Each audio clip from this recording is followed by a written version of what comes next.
Still Kakaki, the African Voice.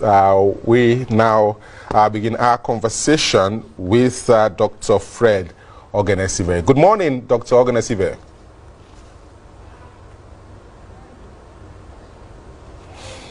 All right, while we are trying to fix the connection with Dr. Ogenesibe, let's now move on to take up conversations with regards to recent developments in Olu, local government area of Imo State, where there was a clash between some militant groups and soldiers. That incident led to the imposition of a dusk-to-dawn curfew by the Imo State governor on Olu and, of course, 9 local government areas in Imo State. Joining us now to take a look at this issue is a member of the Ime Obi Ohaneze Ndibo, and he is the President General Eastern Union Congress. Thank you so much for joining us. Thank you so much, Chief Edozie. All right, many thanks for joining us, Chief Edozie. Let's look at the recent incident which happened in Olu that made the headlines a couple of days ago. For you, what can we say caused the incident, and who are those responsible for that? Well, thank you so much for offering us this platform for the rest of Nigeria to know what is going on there. What happened was a very painful, very sorrowful state, very worrisome. I can look at it in the other way. There was a failure of leadership of those who are saddled with the responsibilities of providing the security of lives and property. That was a total failure on the part of their own side. I must have to be very, very honest. I don't know that on this 21st century, human being who is so wicked, manning humanity to man, for it to use such a brutal force against fellow human being. A lot of lives were lost, blood flows on the streets, in our markets, on the shops, littered everywhere. I don't know why. I was thinking that after the NSAS, some of all these atrocities must have, government must have, because they promote and they promise that they will have an inward look and see how they can curtail some of the excesses of the security men. But it does appear that nothing was done on that directions. I'm afraid if it continues in this way, I don't know. I ask myself, why some people are so jittery, afraid of the vigilante ESN. Why? The vigilante ESN was formed as a result, it was born out of frustration by those we look at, those we expect, those saddled with the responsibilities of providing the security to the life and properties to the people of the Southeast. And that's such, when such things happens, people will be compelled to, adopt a self-help. And that is what you saw there. There's a lot of politics. Initially, when the issues of regional security system was hashed and, mentioned, we were hoping that soon that there will be something very, very serious on the ground to protect the lives and properties for the people from the Southeast. but all ended in politics. So the clash was between members of the vigilante and not militants with the No. There's no militancy on that. So what provoked that? What provoked that? That's where I'm coming. That's where I'm coming.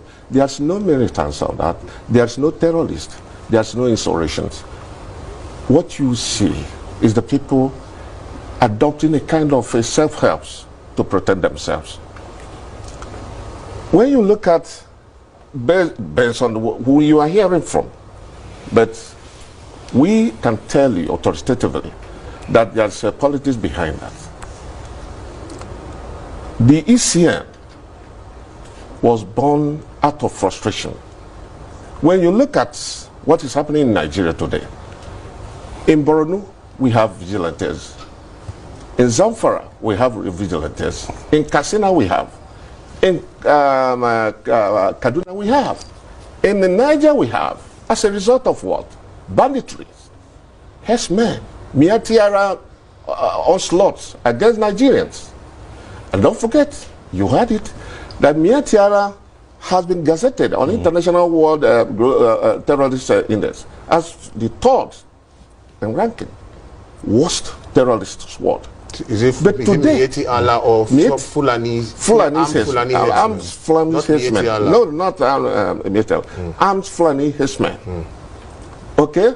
And you can testify what is happening in Nigeria today. Chief, you say when a people resort to self-help in the face of attacks by setting up vigilante groups to protect themselves, is it advisable that they seek approval from the relevant authorities?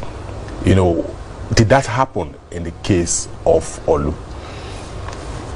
Well, we are talking about that you have no option. When you have a tendency, a threat that you can be wiped out any time, and when you have met every other agitations and approach to those who are saddled with responsibilities of providing security to you, and have failed to do so, you will sit down and watch and fold your arms. And the political authorities are aware of this vigilante in the southeast? Well, that is why I said there's the politics coming up. They are trying to use politics to destroy all those things. But now, let me come back and tell you the reasons why this thing happens. Some time ago, in the past, the former governor from Abia State, Dr. Ojo Zakan, donated some, plots to them, to the Fulani herdsmen there, around that Lopanta and Umusuch, Azix in Abia State. They were given such a portion. But you can't pass through that place again now.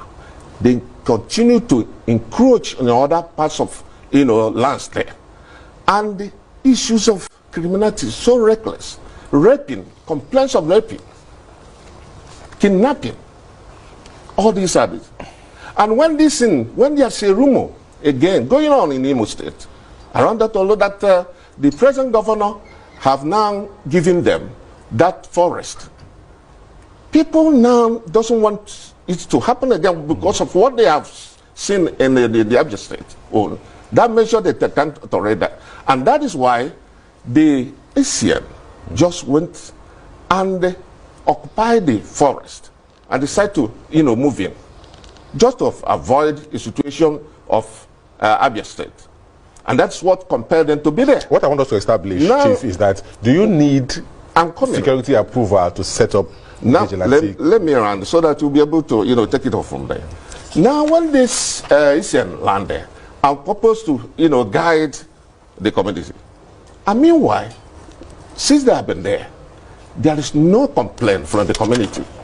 They are not extorting people. They are not harassing people. There's no raping. Issues of raping. They don't complain of that such happen. And they were in a peaceful with the communities. Now, police decided to go in. Police decided to go in and confront them inside the bush. And that is where this trouble started. This thing didn't just start spontaneously, just like that. It was a build-up for a few weeks or days. And there, during that period, I expected the government, there's government there, should have been able to move in and douse the tension. One, by trying to, come out that this place was not given to anybody, that the forest still remain part and parcel of the government property, and in doing so, you'll be dousing tension from the people. When the rumors of that happens, they are not doing that. They fail to work with the security outfit, the police I'm talking about. Chief Edozie, the setting up of a security outfit should have backing of state legislatures. Say, for example, looking at what has happened in the southwest, the Amotekun. When that outfit was to be set up, the various state legislatures, you know, worked and put this security network in place. The question which my colleague has asked is, in as much as yes, there's a need for self-defense, has there been that framework, and who should be blamed for not having that framework? I think I have made myself very clear there that we expect, as we are here now, we expect that we are protected by the security. And if eventually we discover that you are not protected and there is a threat to our lives, here, the first this is for you to resort to self-help. Self-help, to defend yourself. Okay. Now, in the past, when the issues of Amatekun in the southwest was, packaged and, implemented, then there was this, rumors. There is intentions. Let me say it that way. In the southeast, that they are coming, all the governors of the southeast agreed that there will be such, Did they now move forward to the legislative part of it? That is the question I have to ask you. They do not have that. I will not say so. If they have done that, the issues of ECN wouldn't have come. Because ECN was born out of frustration. Okay? If they have put such measures out, then we would have been able to hold on that and make sure that they are working. And they are working with the communities. Now, when you talk